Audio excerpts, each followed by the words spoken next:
காத்து பஞ்சம் கேள்விப்பட்டிருக்கீங்களா? வெளிப்படுத்தின விசேஷம் 7ஆம் அதிகாரம் 1ஆம் வசனம் வாசிங்க. வெளிப்பாடு 7:1.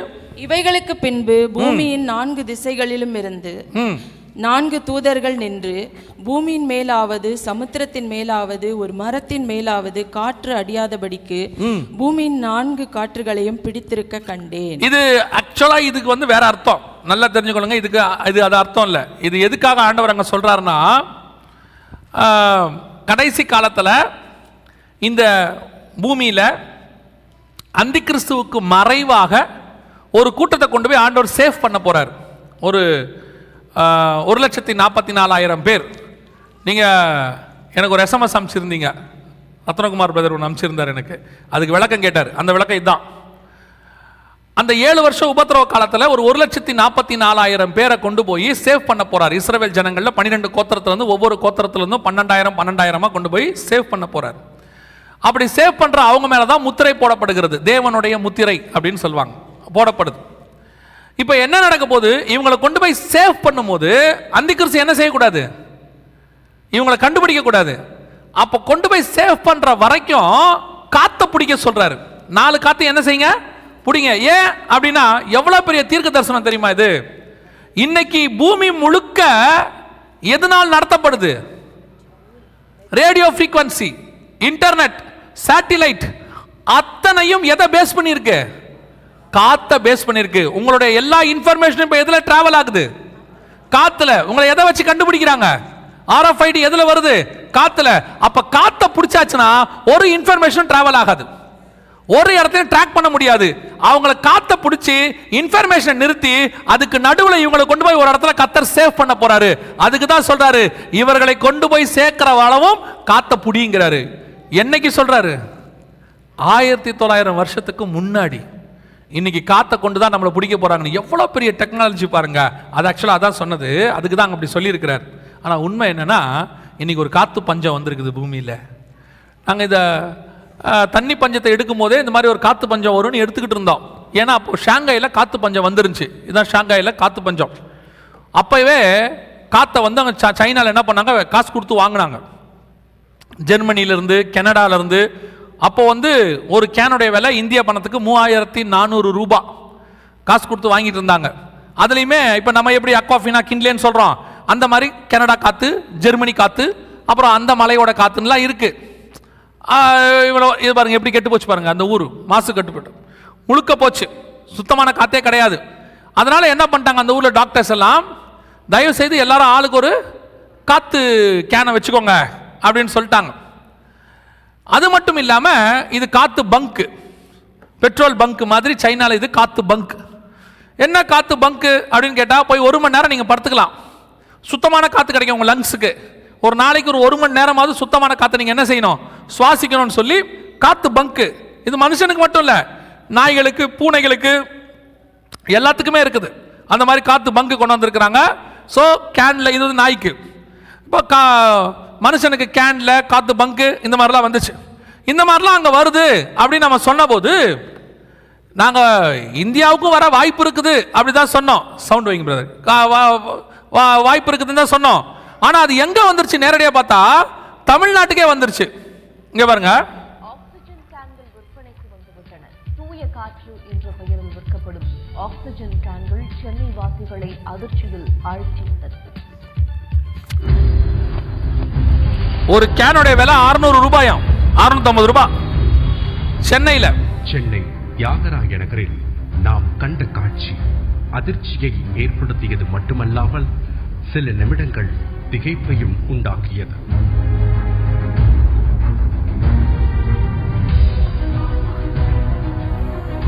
இது சென்னைக்கு ஒரு வருஷத்துக்கு மேல ஆச்சு. இது மாதிரி ஒரு காத்து கேன் 650 ரூபா ஒரு கேன். ஒரு காலத்தில் வாட்டர் பாட்டில் வரும்போது சிரிச்சாங்க நம்மளை பார்த்து. ஒரு 20 வருஷத்துக்கு முன்னாடி வாட்டர் பாக்கெட் தான் ஃபஸ்ட்டு வந்துச்சு, அதுக்கப்புறம் பாட்டில் வந்தது. தண்ணியெல்லாம் யாராவது காசு கொடுத்து வாங்குவாங்களான்னு கேட்டான் நம்ம ஊரில். இன்னைக்கு நிலைமை என்ன? காசு கொடுத்தா தான் தண்ணி, இல்லைனா இல்லை. அதே மாதிரி தான் காற்று வரும்போது சிரிச்சாங்க. நாங்கள் அப்பயே சொன்னோம், தண்ணி நிலைமை காற்றுக்கும் வரும். இப்போ டெல்லியோட நிலைமை என்ன தெரியுமா? கேள்விப்பட்டிருப்பீங்க. டெல்லி முழுக்க சவுண்ட் வச்சிருங்க. டைம்ஸ் ஆஃப் இந்தியா சமயம் தமிழ் நேயர்களுக்கு வணக்கம். இன்னைக்கு நாம இந்த வீடியோல சக்கப்போடு போடக்கூடிய காற்று விற்பனை பத்தி தான் பார்க்க போறோம்.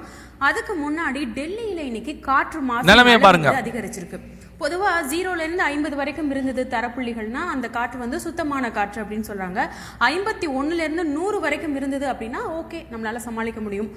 100க்கு மேல இருந்ததுன்னு வச்சுக்கோங்க, அது அபாய கட்டம்னு சொல்றாங்க. இன்னைக்கு டெல்லியில தரப்புள்ளியோட அளவு எவ்வளவு இருக்குன்னா 400 இருக்கு. அப்போ எந்த அளவுக்கு டெல்லி அபாய கட்டத்தில் இருக்குன்னு பாத்துக்கோங்க. இந்த காற்று மாசுவை சாதகமா பயன்படுத்திக்கிட்டு சில வெளிநாட்டு நிறுவனங்கள் இங்க காற்று கடை போட்டிருக்கிறாங்க. வேற எங்கும் இல்ல, நம்ம டெல்லியில தான். கடையே டெல்லியில இருக்கு. இங்க கடையில என்ன விற்கிறாங்க அப்படின்னு கேட்டீங்கன்னா வேற ஒண்ணுமே கிடையாது, ஒன்லி காத்து, பியோர் காத்து விற்கிறாங்க. இது வந்து ஒரு குடுவையில உங்களுக்கு ஒரு காற்றை அடைச்சு கொடுத்துருவாங்க. இது ஒரு காத்து பங்க். இப்போ வந்து காத்து பார் அப்படின்னு சொல்லி, இது பங்க் இல்ல பார் அப்படின்னு பேரு டெல்லியில. இப்போ அப்படியே டெல்லியில வந்த அடுத்த 4 நாள்ல இன்னொரு சிட்டியில காத்து கெட்டு போச்சு. எங்க தெரியுமா? சென்னையில். ரிப்போர்ட்டே கொடுத்தான், அந்த காத்து எங்க வந்துருச்சு? சென்னைக்கு வந்துருச்சு. இங்கேயும் காத்து விற்பனை. இதை கற்பனையாவது பண்ண முடிஞ்சா ஒரு 10 வருஷத்துக்கு முன்னாடி? கிடையாது. இப்போ நாம பேக்ல ஒரு பக்கம் வாட்டர் பாட்டில், ஒரு பக்கம் காத்து பாட்டில், ரெண்டையும் தூக்கிட்டு போற நிலைமைக்கு வந்துட்டோம். இப்போ நம்ம கேட்க அந்த நிலைமைக்கு வந்துருச்சு. போற இடத்துல நல்ல பங்க் இருந்தா ஒரு காத்தை பிடிச்சிக்குங்கப்பா, போற வழியில காத்து கிடைக்காதுன்னு சொல்ற நிலைமை வருது. ஆமா, இது இப்படித்தான் தண்ணிக்கு வந்துச்சு. இன்னைக்கு காத்துக்கும் பஞ்சம். பஞ்சத்தினுடைய உச்சிக்கு என்ன வந்துருச்சு? பூமி வந்துருச்சு. சாப்பாட்டு பஞ்சம், தண்ணி பஞ்சம், காத்து பஞ்சம், எல்லாம் இதெல்லாம் உலக பிரகாரமான பஞ்சம். இதை விட மோசமான ஒரு பஞ்சம் இருக்கு. வாசிங்க ஆமோஸ் புஸ்தகம் 8ஆம் அதிகாரம் 11வது வசனம் வாசிங்க. ஆமோஸ் 8:11. இதோ நான் தேசத்தின் மேல் பஞ்சத்தை அனுப்பும் நாட்கள் வரும். பஞ்சத்தை அனுப்பும் நாட்கள் வரும். ஆகார குறைவினால் உண்டாகிய பஞ்சமும் அல்ல, ஜல குறைவினால் உண்டாகிய தாகமும் அல்ல. சாப்பாட்டு பஞ்சமும் இல்ல, தண்ணி பஞ்சம் இல்ல, அதெல்லாம் இருக்கு. கர்த்தருடைய வசனம் கேட்க கிடையாத பஞ்சத்தை அனுப்புவேன். கர்த்தருடைய வசனம் கேட்க கிடையாத பஞ்சத்தை அனுப்புவேன் என்று கர்த்தராகிய ஆண்டவர் சொல்லுகிறார். அப்ப நல்லா கவனிங்க, வசன பஞ்சம்னு ஒண்ணு இருக்கு. அது என்ன வசன பஞ்சம்? வசனம் எப்படிங்க பஞ்சம் வரும்? நம்ம காலத்துல வசனம் எல்லா மோட்லயும் இருக்கு இல்லையா? பிரிண்டட் வெர்ஷன் இருக்கு, ஐபேட்ல இருக்கு, அப்புறம் வந்துட்டு கம்ப்யூட்டர்ல இருக்கு, லேப்டாப்ல இருக்கு, செல்போன்ல இருக்கு. அது இல்லாம நமக்கு ஆடியோ பைபிள், வீடியோ பைபிள் எல்லாம் இருக்கு, எல்லா மோட்லயும் இருக்கு. அதுவும் போதாததுக்கு நமக்கு சொல்லவே வேண்டாம், இன்னைக்கெல்லாம் தடுக்கி விழுந்தா ஊழியக்காரன், நிமிர்ந்து எழுந்தா சபை இல்லையா? இப்பெல்லாம் நிறைய சபைகள் ஆகிப்போச்சு, நிறைய ஊழியக்காரன் ஆகிப்போச்சு. நமக்கு கன்வென்ஷன்ஸ்க்குலாம் சொல்லவே வேண்டாம், மீட்டிங்ஸ் நிறைய நடக்குது. இது எப்படி வசன பஞ்சம் ஆகும்? இப்போ நிறைய தானே வளர்ந்துருக்குது, சபைகள் நிறைய வளர்ந்துருக்குது, எப்படி வசன பஞ்சம் ஆகும்? அப்போ இந்த வசனத்தை தியானிக்கும் போது எனக்கு ஆண்டவர் சொல்லி கொடுத்தது, இந்த பூமிக்கு பேரு வாட்டர் வேர்ல்டு. இந்த பூமிக்கு பேரு வாட்டர் வேர்ல்டு. 70%க்கு மேலே வாட்டர் இருக்குது. 29லேருந்து 30% வரைக்கும் லேண்ட் இருக்குது. ஆனால் 71% வாட்டர் இருக்கிற இந்த பூமியில் தண்ணி பஞ்சத்தோட தேசங்கள் இருக்குதா இல்லையா? 70% தண்ணி இருக்கு, ஆனால் தண்ணி பஞ்சம் இருக்கு. அப்படின்னா என்ன? அப்படின்னா 70% தண்ணிலாம் இருக்கும், தாகத்தை தீர்க்கிற தண்ணி இருக்காது, உங்களுக்கு தேவையான தண்ணி இருக்காது. அதுக்கு பேர் தான் தண்ணி பஞ்சம். 70% தண்ணி இருக்கிறதுனால தண்ணி பஞ்சம் இல்லைன்னு அர்த்தம் இல்லை. உங்க தாகத்தை தீர்க்கிற தண்ணி இல்லைன்னா அதுக்கு பேர் தண்ணி பஞ்சம். அதே தான் வசன பஞ்சம். சபை இருக்கிறதுனாலயோ, ஊழியக்காரர் இருக்கிறதுனாலயோ, மீட்டிங்ஸ் நடக்கிறதுனாலயோ மட்டும் வசனம் இருக்குன்னு அர்த்தம் இல்லை. உங்கள் ஆத்தும தாகத்தை தீர்க்கிற வசனம் இருக்கணும். அது இல்லைன்னா தான் அதுக்கு பேர் வசன பஞ்சம். இன்னைக்கு அந்த வசன பஞ்சத்தினுடைய காலம். நிறைய கூட்டம், நிறைய சர்ச், நிறைய ஊழியக்காரங்க எல்லாம் இருக்கிறாங்க. ஆனால் ஆத்தும தாகத்தை தீர்க்கிற வசனம் இருக்குதா? இன்னைக்கு சபைகள்ல வசனத்துக்கு பதிலா ஆல்டர்னேட் எல்லாம் வந்துருச்சு. இன்னைக்கு உங்களுக்கு வசனத்தை பிராக்டிஸ் பண்றதுக்கு பதிலா என்ன பண்ணிட்டாங்க? என்டர்டைன்மெண்ட்டை பிராக்டிஸ் பண்ணிட்டாங்க. சபைக்குள்ள நிறைய இருக்கு. மேரேஜ் டே, பர்த்டே, அப்புறம் என்ன இருக்கு? உமன்ஸ் டே, மென்ஸ் டே, ஆட்டம், பாட்டம், கொண்டாட்டம், களியாட்டம் எல்லாம் இருக்கு. இன்னைக்கு என்ன ஆகி போச்சு? வசனம் இல்லை. கேட்டா சொல்றாங்க வசனம் பேசினா ஜனங்க கேட்க மாட்டாங்க, 20 மினிட்ஸ்ல முடிச்சிருங்க. ஒரு பெரிய சபையில கூப்பிட்டு சொன்னாங்க, பிரதர் எங்க சபையில வந்து செய்தி கொடுப்பீங்களா? கொடுப்போம், ஆனா உங்க அளவுக்கு எங்களுக்கு டைம் கொடுக்க முடியாது. நான் கேட்டேன், பரவாயில்ல, நீங்க எவ்வளவு நேரம் தருவீங்க? என்ன 20 மினிட்ஸ் சொன்னாங்க. 20 மினிட்ஸா? அப்புறம் உங்க ஆராதனையில் என்ன பண்ணுவீங்கன்னு கேட்டேன். எங்க ஆராதனையே 1.5 மணி நேரம் தான். அந்த ஆராதனையில் 1 மணி நேரம் நாங்கள் ஒர்ஷிப் பண்ணுவோம். 10 நிமிஷம் அனௌன்ஸ்மெண்ட் எல்லாம் கொடுத்துட்டு உங்களுக்கு ஒரு 20 மினிட்ஸ் கொடுப்போம். உங்களுக்காக வேணும்னா நாங்கள் 30 மினிட்ஸ் கொடுக்குறோம். நான் சொன்னேன் அதையும் பாடிடுங்க. ஒரு வாரம் ஃபுல்லா உலகத்துக்குள்ள போக போறவனுக்கு 24 மணி நேரமும் பிசாசு பேசுறான். 24 மணி நேரம் டிவி, 24 மணி நேரம் சினிமா, 24 மணி நேரம் எவனை விழுங்கலாமோ என்று வகை தேடி சுத்தி திரிகிற பிசாசு, இரவும் பகலும் குற்றம் சாட்டுகிறவன், அவன் 24 hours வேலை பார்க்கறான். ஆனா அவனுக்கு தேவையான வசனம் எவ்வளவு நேரம் கொடுக்குறோம் சபையில? 20 மினிட்ஸ், half an hour. கேட்டா என்ன சொல்றாங்க? ஜனங்க கேட்க மாட்டாங்க. அவங்கள எவன் சொன்னா ஜனங்க கேட்க மாட்டாங்கன்னு? இந்த 6 நாளா ஜனங்க கேட்டுக்கிட்டு தான் இருக்கிறாங்க. அவங்களும் காலையிலையும் கேட்கறாங்க, சாயங்காலத்திலையும் கேட்கறாங்க. இந்த ஃபர்ஸ்ட் செஷன் மட்டும் 1.5 மணி நேரத்துக்கு மேல உட்காந்து கேட்டுருக்காங்க. யார் சொன்னா கேட்க மாட்டாங்கன்னு? கேட்பாங்க. பேசுறது பரிசுத்த ஆவியானவரா இருக்கணும், பேசுறது இயேசு கிறிஸ்துவா இருக்கணும். சபைக்கு மேல ஏறிட்டு சொந்த கதையும் சோக கதையும் பேசிக்கிட்டு அந்தமானுக்கு நான் போயிருந்த போது அவன் கேட்க மாட்டான். அவனே அந்தமான் பார்த்துட்டான். அவனுக்கு தேவை வசனம். அவனுக்கு நீ 1 மணி நேரம் நாளைக்கு செய்தி கொடுக்கணும்னா அதுக்கு முன்னாடி 1 மணி நேரம் தேவ சமூகத்தில் உட்கார்ந்து இருந்திருக்கணும். அது இல்ல, இவங்களே சொல்லிடுறது. அவன் கேட்க மாட்டான், அவன் வசனம் கேட்க மாட்டான். சரிடா சொல்றது யூத் மீட்டிங் அப்படின்னு ஒரு நல்ல கோரியோகிராஃபி. எதுக்குடா? எது கோரியோகிராஃபி? இல்ல யூத் அதைத்தான் விரும்புவான். எந்த யூத் கிட்ட சொன்னா? ஸ்தேவான் வந்து சொன்னான் உங்ககிட்ட.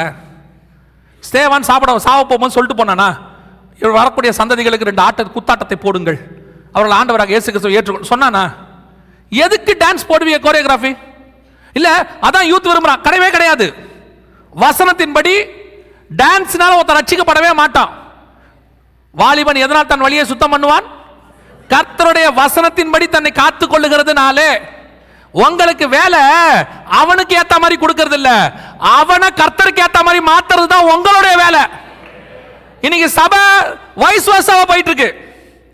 யூத்துக்கு ஏத்த மாதிரி மீட்டிங், சிஸ்டர்ஸ்க்கு ஏத்த மாதிரி மீட்டிங், பிரதர்ஸ்க்கு ஏத்த மாதிரி மீட்டிங், ஃபேமிலிக்கு ஏத்த மாதிரி. உபவாச ஜெபத்துக்கு போஸ்டர் போடுறான்.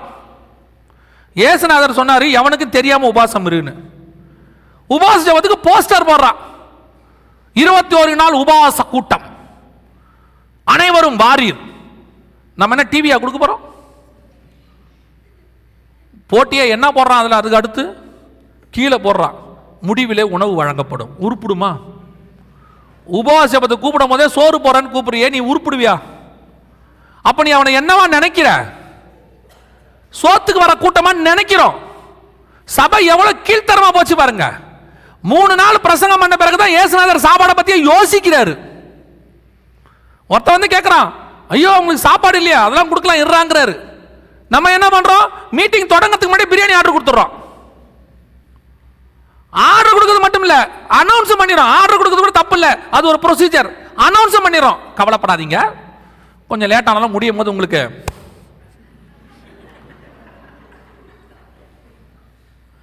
அசிங்கமா இருக்கு, அசிங்கமா இருக்கு. வசனத்துக்கு வரணும், தாகத்தோட வரணும். இயேசுநாதர் பிரசங்கம் பண்ணிட்டு வாங்க அக்கறையில் போய் சாப்பிடுவோம், டைம் இல்லைன்ட்டு போறாரு. ஜனங்க என்ன பண்ணாங்களா? சுத்தி வந்து நின்ட்டானா. இன்னும் கொஞ்ச நேரம் பேசுங்க, நீ ஒழுங்கா வசனம் பேசினா ஜனங்க வருவான், நீ சாப்பாடே போட வேண்டாம், அவன் சாப்பாடு கட்டிட்டு வருவான். நீ தப்பா இருந்துட்டு ஜனங்களை குற்றப்படுத்தாத. அவன் வசனம் கேட்க மாட்டான், அவன் சொன்னா கேட்க மாட்டான். கேட்பான், இன்னைக்கும் கேட்கறான். நாகர்கோயில்ல 9 மணில இருந்து 4 மணி வரைக்கும் மீட்டிங் நடக்குது. ஜனங்க உட்காந்து வசனம் கேட்கறாங்க. நைட்டு 10-11 மணி வரைக்கும் மீட்டிங் நடக்குது. ஜனங்க உட்காந்து 3 மணி நேரம் செய்தி கேட்கறான். ஏன் இப்ப உட்காந்து 2 மணி நேரமா 1.5 மணி நேரமா கேட்டுக்கிட்டு இருக்கான்? கேட்பார்கள். நீ தேவ சமூகத்திலிருந்து பேசுங்க, வசனத்தை மட்டும் பேசுங்க. சபைக்குள்ள வசனத்தை தவிர மிச்சம் எல்லாம் இருக்கு, அத்தனையும் இருக்கு, அத்தனை அனௌன்ஸ்மெண்ட்டும் இருக்கு. யார் யாரெல்லாம் எருசலேமுக்கு வருகிறீர்கள்? இந்த வருஷம் நாம் எல்லோரும் இந்தியாவுக்கு டூர் போக போகிறோம். யார் யாரெல்லாம் வருகிறீர்கள்? அடுத்த வாரம் கேம்ப் வாரம். நம்ம எல்லாம் இங்கிருந்து கிளம்பி 100 கிலோமீட்டர் தள்ளி ஒரு இடத்துக்கு போய் கேம்ப் ஃபயர் போட்டு அங்கே ஆராதிக்க போறோம். நீ இங்கேயே உருப்பிடல, கேம்ப் ஃபயர்ல போய் உருப்பிட போதான். கவனிங்க, வசனத்துக்கு ஆல்டர்னேட் வேற ஒண்ணுமே கிடையாது சபைக்குள்ள. No other alternate. இன்னைக்கு வசன பஞ்சத்தினுடைய உச்சத்துக்கு சபை வந்துருச்சு. நீங்கள் தான் காரணம். உட்காந்து நல்ல வசனம் படிங்க. விசுவாசிக்கு சொல்கிறேன், நல்ல வசனம் படிங்க. வசனம் மட்டுமே உன்னை பரலோகத்துக்கு கூட்டிகிட்டு போகும். எந்த ஊழியக்காரனும் ஊழியமும் கூட்டிகிட்டு போக முடியாது, உத்தரவாதம் கொடுக்க முடியாது. நாங்கள் உங்களுக்கு சொல்லி தான் கொடுக்க முடியும். சிலர் சொல்லி தெரியுறான், நம்ம ஊழியத்துக்கு நீங்கள் கொடுத்தீங்கன்னா பரலோகத்தில் உங்கள் பேர் எழுதும், அவன் பேர் இல்லை சொல்லி தெரியுறான். எந்த உத்தரவாதமும் எவனும் கொடுக்க முடியாது. ஒன்று மட்டும் நல்லா தெரிஞ்சுக்கொள்ளுங்க, நீங்கள் வசனத்தை படித்து நல்லா தேறினவர்களாக இருந்தால் வருகை வரும்போது நம்ம போக முடியும். அதே மாதிரி பிள்ளைகளுக்கும் வசனத்தை நல்லா சொல்லி கொடுங்க. உங்கள் பிள்ளைகளுக்கு சொத்து கொடுக்கறது, படிப்பு கொடுக்கறது, ஆஸ்தி கொடுக்கறது எல்லாம் ரெண்டாவதாக இருக்கட்டும். முதல்ல கொடுக்கறது பைபிளாக இருக்கட்டும். நீங்கள் என்ன நினைக்கிறீங்க தெரியுமா? முதல்ல பிள்ளைக்கு நல்ல எஜுகேஷனை கொடுத்துருவோம், நல்லா பிள்ளைகளுக்கு தேவையான ஆஸ்தியெல்லாம் சேர்த்து வச்சுருவோம், அவங்கள வசனத்தையும் படிக்க சொல்லுவான். இல்லை, அவனை ஃபஸ்ட்டு பைபிள் படிக்க சொல்லுங்கள். நான் உங்களுக்கு சொல்கிறேன், உங்கள் பிள்ளைக்கு நீங்கள் கொடுக்குற மிகப்பெரிய பொக்கிஷம் இயேசு கிறிஸ்து மட்டுமே. ஏன்னா நீங்கள் கொடுக்குற ஆஸ்தி ஒரு நாள் அழிந்து போகும், நீங்கள் கொடுக்குற வீடு ஒரு நாள் அழிந்து போகும். ஆனால் நீங்கள் கொடுக்குற விசுவாசம் ஒரு நாளும் அவனுக்குள்ள அழிந்து போகாது. அந்த விசுவாசம் உலகத்தை ஜெயிக்க வைக்கும். நான் சொல்கிறேன், நீங்கள் பிள்ளைகளுக்கு முதல்ல வசனம் கொடுங்க. டைம் இருந்தால் ஜெபம் பண்ணலான்னு சொல்லாதீங்க, டைம் இருந்தால் பைபிள் வாசிக்கணும்னு சொல்லாதீங்க. பைபிள் வாசித்த பிறகு புக்கை வாசின்னு சொல்லுங்க. ஐயோ எக்ஸாம் ஏந்திரு படி ஜெபம் பண்ணது போமா, ஜெபம் பண்ணிக்கலாம் படி. என்னமோ இன்னைக்கே அவன் டாக்டர் ஆயிடுற மாதிரி. அவனுக்கு எவ்வளோ சந்தோஷத்தை பாருங்க. அவனுக்கு என்ன நினைச்சாங்கன்னா, இத்தனை வருஷத்தில் எங்களுக்குன்னு பேசுகிற ஒரு ஆள் இன்னைக்கு தாண்டா வந்திருக்கான். ஆனால் அவங்ககிட்ட தெளிவாக சொல்லியிருக்கேன், படிப்பு வேணான்னு சொல்லலை, படிப்பு ரெண்டாவதுன்னு சொல்லியிருக்கேன். அவன் முடிவு பண்ணிட்டான், அங்கிள் படிப்பு வேணான்னு சொல்லிட்டார் போல. படிப்பு வேணான்னு நான் சொல்லவே இல்லை. செகண்ட் பிளேஸ், ஃபஸ்ட்டு இயேசு கிறிஸ்து. செகண்ட் பிளேஸில் தான் அப்பா அம்மா, படிப்பு, பணம், ஆஸ்தி எல்லாமே செகண்ட் பிளேஸ். ஃபஸ்ட்டு பிளேஸ் இயேசு கிறிஸ்து. வசனத்துக்கு இம்பார்ட்டன்ஸ் கொடுங்க. சபைகளுக்குள்ள வேறு எதையும் பேசாதீங்க, வெட்டி கதையெல்லாம் உட்காந்து பேசிகிட்டு இருக்காதீங்க சபைக்குள்ளே உட்காந்துட்டு. விசுவாசிகளுக்கும் சொல்கிறேன், கணவர் வேலைக்கு போயிட்டார், மனைவி வேலைக்கு போயிட்டாங்களா, உட்காந்து வீட்டில் உட்காந்து செல்ஃபோனை நோண்டாதீங்க. இப்படி தேய்ச்சி கை ரேகையே பாதி பேருக்கு இல்லை, அப்படியே தேய்ச்சிக்கிட்டே இருக்கான். எதுக்கு தான் அப்படி பார்ப்பானே தெரியல செல்ஃபோனு. அதான் நான் சொல்லுவேன், முந்தியெல்லாம் மெசேஜ் வந்தால் தான் செல்ஃபோன் நம்ம எடுத்தோம், டொங்குன்னு ஒன்று அடி அடிக்கும், உடனே எடுத்து பார்ப்போம். இப்போ எப்படி ஆயிட்டோம்னா, மெசேஜ் வந்திருக்குதான்னு பார்க்குறோம். நம்ம அடிக்ட் ஆகிட்டோன்னு அர்த்தம். அதுக்கு என்னவாயிட்டோம்? அடிக்ட் ஆகிட்டோன்னு அர்த்தம். மெசேஜ் வந்தால் செல்ஃபோன் எடுங்க. ஆனால் மெசேஜ் வந்திருக்குதான்னு செல்ஃபோனை இத்தனை தடவை பார்க்குறீங்களே, மெசேஜோடு இருக்கிற பைபிளை எத்தனை தடவை பார்த்துருக்குறீங்க? எப்போ திறந்தாலும் மெசேஜ் கொடுக்கும், நைட்டு பார்த்தாலும் மெசேஜ் கொடுக்கும், பகலில் பார்த்தாலும் மெசேஜ் கொடுக்கும். இதை நீங்கள் ரீசார்ஜே பண்ண வேண்டாம், அதுவே தன்னைத்தானே சார்ஜ் பண்ணிக்கும். அது நமக்கு சார்ஜ் பண்ணுறதுக்கு கத்தர் கொடுத்து வச்சிருக்கிறார். செல்ஃபோனை நீங்கள் சார்ஜ் பண்ணணும், பைபிள் உங்களை சார்ஜ் பண்ணும். அதுக்கு தான் கத்தர் பைபிளை கொடுத்து வச்சிருக்கிறாரு. இதை திறக்கவே மாட்டீங்க, இதை திறக்கிறதுக்கு யோசிக்கிறீங்க. ஆனால் செல்ஃபோனை பாருங்க, தலைகாணிக்கு பக்கத்திலே வச்சுக்கிறான், படுக்கும்போது பக்கத்தில் வச்சுக்கிறான். அவன் காலையில் சில ஆட்கள் எழுந்திருப்பாங்க பாருங்க, அதுதான் கொடுமையாக இருக்கும். எழுந்திரிச்சு தடவுறான். அவன் செல்ஃபோனுக்கு குருடன் ஆயிட்டான். ஏலி கண்கள் மங்களா இருந்ததுன்னு இவனுக்கு கண்கள் மங்களா மாறிடுச்சு. எழுந்திரிச்ச உடனே எடுத்து இப்படி பார்க்குறான். என்ன பார்க்குறேன்? டைம் பார்த்தேன். அதுக்கு தானே வால் கிளாக் வச்சுருக்கோம். கவனிச்சுக்கொள்ளுங்க, எவ்வளோக்கு எவ்வளோ வசனம் படிக்கிறீங்களோ அவ்வளோக்கு அவ்வளோ வசனம் உங்களை கொண்டு போய் பரலோகத்தில் சேர்க்கும். எவ்வளோக்கு எவ்வளோ வசனத்தோடு தூரம் போகிறீங்களோ அவ்வளோக்கு அவ்வளோ நீங்கள் பரலோகத்தை விட்டு தூரம் போகிறீர்கள். அல்லேலூயா. 6வது அடையாளம், கொள்ளை நோய்கள். இந்த கொள்ளை நோய்களை பற்றி ஒரு மிக முக்கியமான விஷயம் நீங்கள் தெரிஞ்சுக்கணும். ஒரு இன்ஃபர்மேஷன், அது ஒரு சீக்ரெட் நீங்கள் தெரிஞ்சுக்கணும். வெளிப்படுத்தின விசேஷம் 6ஆம் அதிகாரம் 8ஆம் வசனம் வாசிங்க. வெளிப்பாடு 6:8. இதோ மங்கின நிறமுள்ள ஒரு குதிரையை கண்டேன், அதன் மேல் ஏறி இருந்தவனுக்கு மரணம் என்று பெயர். பாதாளம் அவன் பின் சென்றது, பட்டயத்தினாலும் பஞ்சத்தினாலும் சாவினாலும் பூமியின் துஷ்ட மிருகங்களினாலும் பூமியின் காற்பங்கில் உள்ளவர்களை கொலை செய்யும்படியான அதிகாரம் அவைகளுக்கு கொடுக்கப்பட்டது. துஷ்ட மிருகங்களினால் உண்டாகும் கொலைனா என்ன? துஷ்ட மிருகங்களினால் உண்டாகும் கொலை, அதுக்கும் கொள்ளை நோய்க்கும் என்ன சம்பந்தம்? கவனிங்க, சமீபத்தில் வரக்கூடிய எல்லா கொள்ளை நோய்கள், கில்லிங் டிசீஸ் எல்லாத்துக்கும் பாருங்க வைரஸ் அப்படின்னு ஒன்று சொல்லுவாங்க. டெங்கு வைரஸ், ஜிகா வைரஸ், பார்த்துருக்கீங்களா?